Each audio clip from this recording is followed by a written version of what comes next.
ጀምራል። ሰላምታ ስጠን ፈልግ ከሆነ ከዛ ጥያቄ ጠይቃል።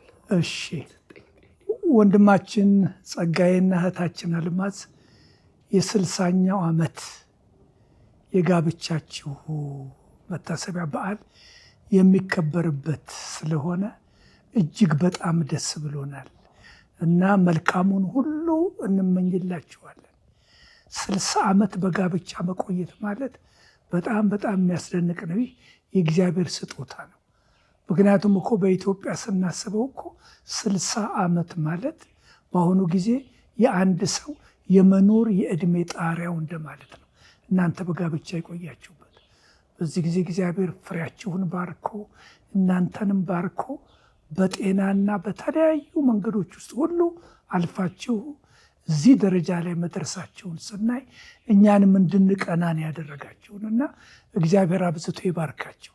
በእውነትም ደግሞ እናንተ በተለይ ኢትዮጵያ በነበራችሁበት ጊዜ ከቤተ ክርስቲያን ምስረታ አኳያ ጀምሮ በመከራውም በፈተናውም በችግሩም በውጣ ውረዱም የእግዚአብሔርን መስቀልና ፍቅር ተሸክማችሁ በመኖር ያደረጋችሁት አስተዋጽኦ ዛሬ ፍሬ አፍርቶ ብዙ ቦታ የደረሰ እንደመሆኑ እናንተንም ደስ ሳይላችሁ አይቀርም። ለዚህ ሁሉ ደግሞ አስተዋጽኦ አድርጋችኋልና እግዚአብሔር በረከቱን ያብዛላችሁ።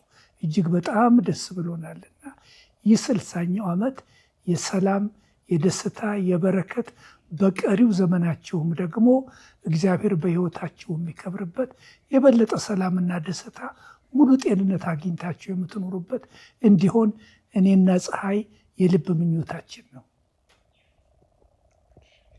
ምን ያህል ጊዜ ታውቃቸዋለህ አቶ ጸጋዬና ወይዘሮ አልማዝ? ወንድም ጸጋዬንና እህት አልማዝን የማውቃቸው ኦልሞስት እኮ ወደዛው ሙሉ ወንጌል ቤተክርስቲያን እንደተመሰረተች ጀምሮ ስለሆነ ቢያንስ በቅርብ የምንተዋወቀው 56 ዓመት 57 ዓመት ይሆናል ብዬ ነው የምገምተው። እና ቤተክርስቲያናችን ሙሉ ወንጌል በተቋቋመችበት በእነኛው ዓመት ነው።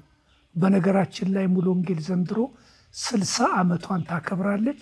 ለዛ አንድ ኮሚቴ ተቋቁሞ አንዳንድ ዝግጅት ለማድረግ እየተንቀሳቀስን ነው። ስለዚህ ከቤተ ክርስቲያኗታ ጋር እኩል 60 ዓመቱን ነው የምታከብሩት ማለት ነው። እና በጣም መለኮታዊ የሆነ ግጥምጥሞሽ ይመስላል እና ያሳለፍነው ጊዜ የእናንተ ፍቅር ሁላችንም በቅርብ የምናውቃቸው ሁሉ የምንረሳው አይደለምና እግዚአብሔር አብዝቶ ይባርካቸው። አቶ ጸጋዬና ወይዘሮ አልማዝ ስለነሱ እግዚአብሔርን የምታመሰግነው ነገር አለ ወይ? ካለስ ምንድን ነው? ስለነሱ የምናመሰግነው በእኛና በእነሱ መካከል ስላለው ትውውቅ ብቻ አይደለም። ከዚህ የሚበልጥ እግዚአብሔርን የምናመሰግንበት ብዙ ነገር አለ። ያለፉት 60 ዓመታት ወደ መጀመሪያው ላይ በተለይም ቤተክርስቲያን በምትቋቋምበት ጊዜ ስደት ነበር፣ መከራ ነበር፣ ችግር ነበር። በር ዘግተን የምናመልክበትና ብዙ ነገሮች አንደርግራውንድ ነበሩ። ቤታቸውን ሰጥተው በሁሉም ነገር ማስተባበሪያ ሆነው ሪስክ ወስደው የእግዚአብሔርን ሰዎች ጠብቀው ቤተክርስቲያን እስካሁን ኤግዚስት እንድታደርግ ያደረጉት አስተዋጽኦ ቀላል አይደለም። ለእግዚአብሔር ያሳዩት ታማኝነት በቀላሉ የሚቆጠር አይደለም። ስለዚህ የአገልግሎታቸው ለእግዚአብሔር የነበራቸው ፍቅር፣ ማንኛውንም መስዋዕትነት ለመክፈል የነበራቸው ዝግጅትነት ለሁላችንም ምሳሌ ነው። በእግዚአብሔር ዘንድ በእውነት በረከት ሊያስገኝላቸው የሚገባ ትልቅ አገልግሎት ነው። ስለዚህ ብዙዎቻችን የምናስታውሳቸው የፍቅራችን የአንድነታችንና የመገናኘታችን ብቻ አይደለም፣ ለእግዚአብሔር ስራ ስለነበራቸው ታማኝነት፣ ስለነበራቸው መሰጠት፣ ለሰዎች ስለነበራቸው ፍቅር ቤታቸው ቤተክርስቲያን አድርገው በመለወጣቸው። ስለዚህ ሁሉ በእውነት እንደው እህት አልማዝንና ወንድም ጸጋዬን ከዚህ ጋር በተያያዘ በጣም አድርገን ነው እግዚአብሔርን የምናመሰግነው። የምናስታውሳቸውም አንዱ እግዚአብሔርን የምናመሰግንበት ይሄ ነው።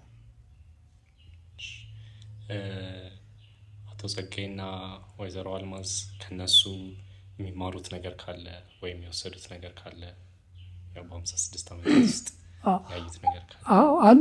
አንዱ እንግዲህ እንደገለጽኩት በእውነት ከነሱ የምንማረው ራሱ የነበራቸው ወደ እግዚአብሔር ከመጡ በኋላ የነበራቸው ቁርጠኝነት፣ ለእግዚአብሔር ስራ የተሰጡ ነበሩ። በእውነት በአንደበት ብቻ ሳይሆን ሕይወታቸው፣ ኑሯቸው በተግባር ያሳዩ ናቸው። ሁለተኛ ለሰዎች ያላቸው ፍቅር በጣም የፍቅር ሰዎች ናቸው። እህት አልማዝና ወንድም ጸጋይ ከሁሉ ጋር አብረው መኖር የሚችሉ ማልመድ የሚችሉ ሰዎችን የሚያቀርቡ ሰዎችን የሚያምኑ የፍቅር ሰው ናቸው። ስለዚህ ፍቅራቸው፣ ታማኝነታቸው፣ ለእግዚአብሔር ስራና ለእውነት ያላቸው ቅናት ለእኛ እንደ አንድ ምሳሌና ብዙዎቻችን የተማርንበት ነው። በመጨረሻ ከአቶ ጸጋዬ ወይም ከወይዘሮ አልማዝ ጋር ወይም ደግሞ ከቤተሰቡ ጋር ያለው ትዝታ ካለ? አንዱ እንግዲህ መቼም ትዝታ በቤተ ክርስቲያን ውስጥ በቆየንበት ጊዜ የተወሰነ ግሩፕ ነበረ። በእውነት ጋሽ ተስፋዬም በነበረበት ጊዜ፣ ተሻለ በነበረበት ጊዜ፣ ሌሎችም አሉ። በጣም የምንቀራረብ የተለየ ሰርክል ነበረን። እንደው ከቤተ ክርስቲያን ባሻገር የነበረን ጨዋታ፣ የነበረን ቁም ነገር፣ የነበረን ፍቅር እንደ ትዝታ ሆኖ የሚታወሰኝ ነው እና እነኚህን ሁሉ አስታውሳለሁኝና ምን ያህል ፍቅራቸው፣ ምን ያህል መሰጠታቸው፣ ለእያንዳንዳችን ያላቸውን ሁሉ ፍቅር ስናስብ እኛም በጣም አድርገን እንወዳቸዋለን፣ እንናፍቃቸዋለን። እግዚአብሔር ቀሪ ዘመናቸውን ይባርክ። መጨረሻ ማለት የሚፈልጉት ነገር ካለ? እንኳንም ለዚህ ለ60ኛው ዓመት የጋብቻ በዓላችሁ አደረሳችሁ። ይህ የእግዚአብሔር ስጦታ ነው። እግዚአብሔርን እኛም ስለ እናንተ እናመሰግናለን። የቀሪ ዘመናችሁ ደግሞ የተባረከ እንዲሆን ይህንን እንጸልያለን። እግዚአብሔር አብዝቶ ይባርካችሁ። ወንድም ጸጋዬና እህት አልማዝ